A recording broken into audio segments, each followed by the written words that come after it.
nationwide American Water Works Association. Before I let them talk, however, I'd like to say a few words about the Safe Drinking Water Act and what it's meant for the systems that Capital Region Water currently owns and operates. To do that, I'd like to briefly look back in time, to a time when drinking water wasn't at all safe and reliable here in Harrisburg. Public drinking water was brought to Harrisburg back in 1839 when the Commonwealth granted Harrisburg the authority to pump water directly from the Susquehanna River to serve its 20,000 residents. When they began pumping from the river in 1843, there was no chemical treatment and no filtration of the water, zero. This was during a time before sewage treatment plants. Can you imagine the stew of industrial and human waste that was the Susquehanna River? As you can imagine, typhoid and other waterborne illnesses were widespread in Harrisburg, illnesses and deaths. A large part of the City Beautiful movement at the turn of the century, 100 years ago, was the provision of water and wastewater infrastructure improvements in Harrisburg. We've come a long way since then, and Harrisburg has seen multiple improvements to its water and wastewater infrastructure. In fact, we're surrounded by them. The old Waterworks building on Front and North Streets, the soccer field at Boat Marina on City Island, Riverfront Park and the Capital Area Greenbelt, and most notably, Reservoir Park. They all have origins and are tied to this time of building of water and wastewater infrastructure. Fast forward to today, we own over 8,000 acres of forest surrounding our 5-mile-long Deep Hart Reservoir in the pristine Clarks Valley of Dauphin County. We also have a premier water filtration treatment plant built after amendments to the Safe Drinking Water Act in the 1980s. We also have our staff monitoring and testing our water 24 hours, 7 days a week, 365 days a year. We report to the Pennsylvania Department of Environmental Protection, who are the regulatory agency that implements the Safe Drinking Water Act in Pennsylvania. Because of the Safe Drinking Water Act, and because of our great staff, and because of those that helped build our system, Harrisburg has some of the best drinking water in the nation. Seriously. Earlier this year, Capital Region Water placed in the top 5 best of the best taste test contest at the American Water Works Association conference in Boston. We also received a director's award from the Partnership for Safe Drinking Water for going above and beyond the regulatory requirements for drinking water treatment. So with that, raise a glass. Here's to Harrisburg's award-winning water and the past 40 years to the Safe Drinking Water Act, to many more years of safe and reliable water. Cheers. For our next, I better drink, don't I? Next, I'd like to introduce Mr. George Hart, Chair of the Pennsylvania American Water Works Association, our statewide water industry group, so that he can say a few words.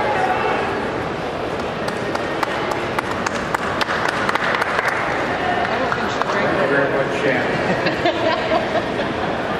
Good afternoon, I'm George Hart, current chair of the Pennsylvania American Water Works Association. I'm so excited to be here with you today to celebrate the 40th anniversary of the enactment of the Safe Drinking Water Act. Few people who are served by a public water supply system realize where their limited water supply comes from, and even fewer people realize how hard the work is that's done each and every day to make those services reliable. They simply assume when they turn on a faucet or a dishwasher, a washing machine, or a flush of toilet, that the water will be available for them. Infrastructure is such a huge issue in this day and age. In Pennsylvania, people usually think of infrastructure as roads, bridges, and other physical things that we see on a daily basis.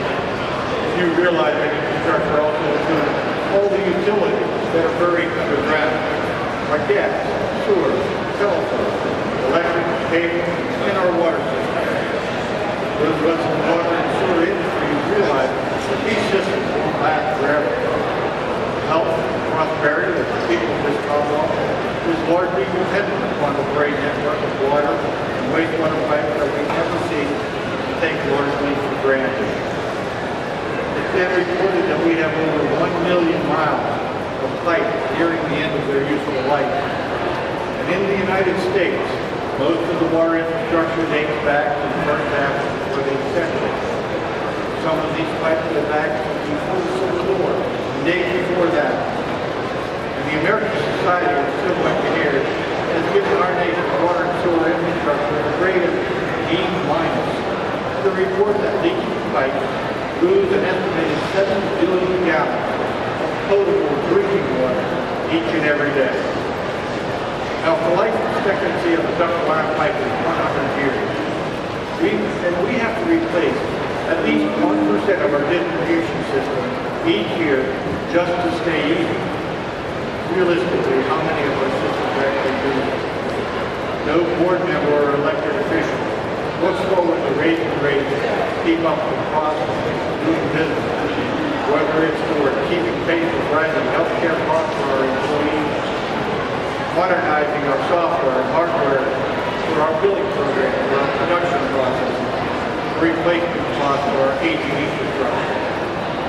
Some of our board members and elected officials have been passing this off to the next board member or elected official for far too long.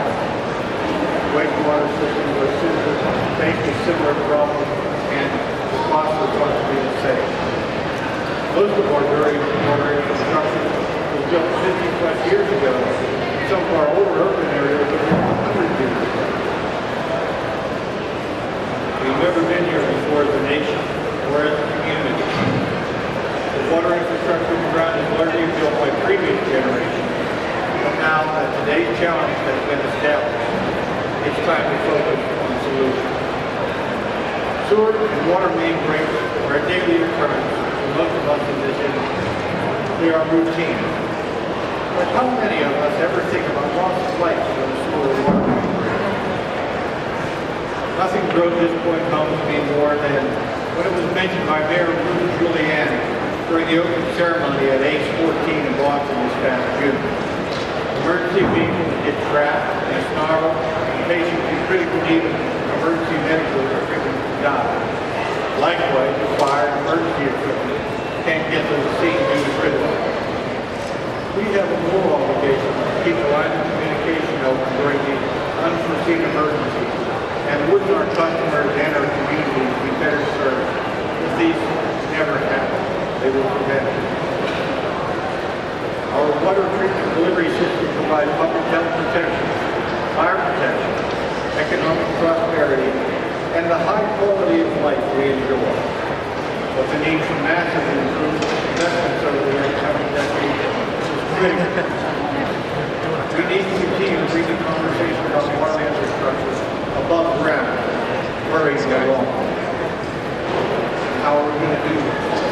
Well, there's no place to start better than at the beginning. Planning and funding projects to replace our aging infrastructure is one place to start. Pennsylvania was fortunate in 1988 when our legislature took the proverbial bull by the horn and enacted legislation that established the PennVest program. This low-interest loan grant program has funded 3,342 projects since first established. 994 of these projects were for drinking water alone. Last October, I had the distinct privilege of attending the AWWA's regional meeting of section officers in Mystic Seaport and assisted in presenting information about our PennVest program in support of a federal program called WIC, the Water Infrastructure Finance and Innovation Authority. President Obama signed WIC into law on June 10th of this year. This program establishes a 5-year WIC pilot program, much along the lines AWWA has advocated, and I look forward to its success. So today, we mark an important anniversary. The U.S. Environmental Protection Agency is celebrating the 40th anniversary of the Safe Drinking Water Act. Safe drinking water is essential for a healthy community and essential to virtually every aspect of our local and national economy. We're commemorating this important milestone through a communication program aimed at bringing awareness to the importance of drinking water services throughout our nation. I'm very happy to be a part of this effort by being invited here today for the Toast to Tap and share in the celebration of our collective accomplishments these past 3 years. Thank you very much.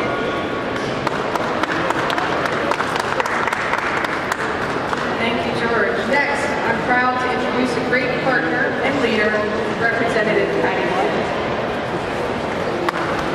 Thank you, Shannon. I love celebrations. I love toasting, even though it's water. Proud to have this in my district. I am the representative for Harrisburg Steel and Heights Fire at Paxton Corridor parts of Ontario Township. I'm going to go straight to the toast with all the things I want to say have been said. I raise a glass to the Safe Drinking Water Act, which is crystal clear how important it is to public health. I also want to give a toast to Capital Region Water for making tap water cool again. You can say that our tap water has a new look with the same great taste. Capital Region Water is present, accessible, and involved in our local communities. From a customer-friendly website with all kinds of important information to holding a water station on a hot day at a construction build or playground for all the workers. I am proud to have CRW in my district and serving clean water to my constituents. Cheers, everyone.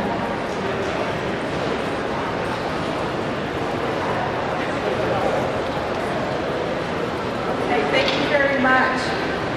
Lastly, I am truly honored to introduce a national leader in the drinking water field.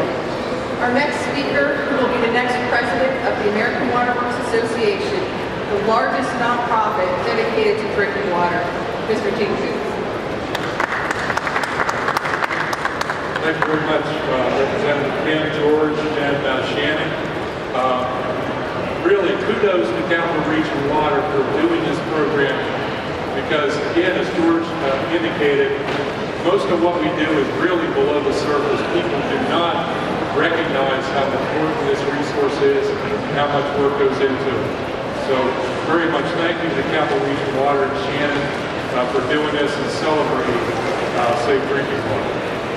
I appreciate this opportunity to represent AWWA's as President-elect.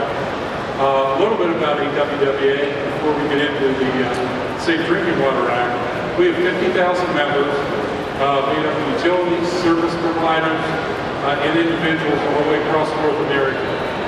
We're historically best known for drinking water, although our members serve in every aspect of water, including wastewater, water reuse, and stormwater, similar to our member Capital Region Water.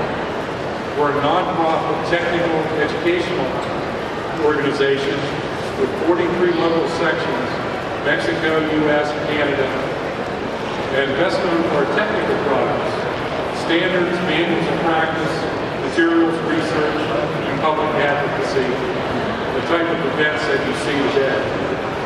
I served for 3 years on the AWWA board as a Pennsylvania representative, then vice president, and now the president-elect. Next June at our annual conference, I'm honored to become the next president, the first president from Pennsylvania in 40 years, which will give me the opportunity to represent AWWA in the water industry at events like this across North America. We gather today and look back briefly. Now, I always find it fascinating to recall where we came from. There was amazing work performed by early water and AWWA leaders as they addressed the horrible conditions present in the urban areas of North America beginning of the 20th century. Back then, before the first chlorination system was installed in Jersey City, New Jersey, the accepted annual death rate from waterborne disease was 25 per 100,000. Okay? For perspective, we would have already lost over 100 of our local citizens this year already, and not thought it unusual. That would be a usual year. So that's where we came from, just a little over a century ago. Through the first half of the 20th century, our early leaders instituted needed treatment innovations, like they did here in Harrisburg, to eliminate the deadly diseases like cholera and typhoid. However, when I entered the water industry in 1975, just as the Safe Drinking Water Act was being started, it was still very possible to be exposed via tap water to illnesses like giardiasis or to chronic chemical contaminants. Much of my work and my counterparts was done in this Commonwealth under the guidance of the Safe Drinking Water Act on systems with dangerously high levels of things like lead or nitrate or frequently discolored or odorless water. We all work in partnership, utilities, DEP, EPA, consultants like myself, equipment suppliers, to find solutions to these needed problems. The Safe Drinking Water Act implemented new, fairly stringent drinking water regulations that are now in place, and we regularly monitor, treat, and deliver water that are essentially free of more than 100 contaminants. So, to recap, 100 years ago, drinking water supply could kill you. By 1974, this was no longer the case, but it could still lead to chronic disease. But because of the Safe Drinking Water Act and the dedicated professionals, most working in the network through AWWA over the last 40 years, we now have the best water in the world here in North America. So let's raise a toast for the hard work and smart choices made by our water professionals following the lead of the very smart legislators 40 years ago. There's still work to be done. We keep finding new contaminants in water. It's tricky. Mostly extremely low levels. We must determine which of these pose a real threat to our next generation customers, and equally important, how do we move them cost effectively? Our biggest challenge over the next 40 years is going to be how do we replace the aging infrastructure, like George said, and maintain a high level of quality without making water services unaffordable for the least fortunate. AWWA is taking the lead on this emerging issue, which will drive our decision-making over the next year. We must carefully manage our needed capital investments for robust asset management and smart new regulations that must offer a really clear, proven, and improved public health benefits. So again, thank you very much for inviting me. Let's look forward to another great 40 years. Drinking water. Thank you, Gene, Patty, and George for being here today. Thank you for the Capital Region Water crew who every day allows us to drink this wonderful water and enjoy it. So next time you take a drink of safe, reliable, and delicious tap water, be thankful for the vast improvements made to drinking water quality thanks to the Safe Drinking Water Act. Happy anniversary.